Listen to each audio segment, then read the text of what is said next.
Ici, au sleep-in de la rue Marcel Samba, 150 000 seringues stérilisées sont distribuées par an à ces toxicomanes sans domicile fixe. Mais ils ne peuvent pas s'injecter leur dose à l'intérieur de l'établissement.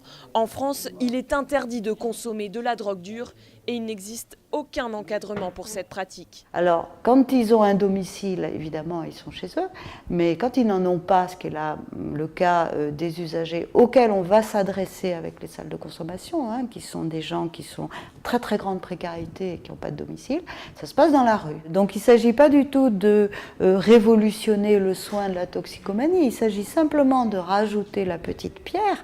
Ce que ce médecin appelle la petite pierre, ce sont les salles de shoot, des lieux où les toxicomanes peuvent se rendre pour s'injecter leur dose sous l'encadrement de professionnels de santé, ce qui peut conduire ces malades vers le sevrage.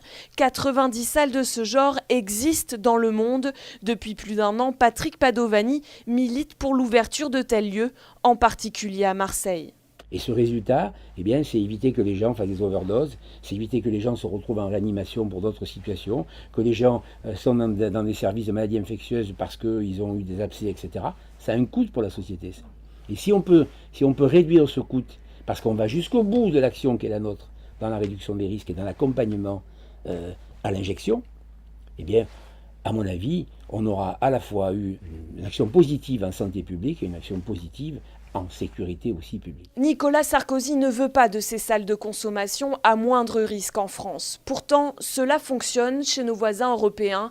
Dans certains établissements, 30% en plus de demandes de sevrage ont été enregistrées. À Marseille, la mairie y croit et tente de convaincre.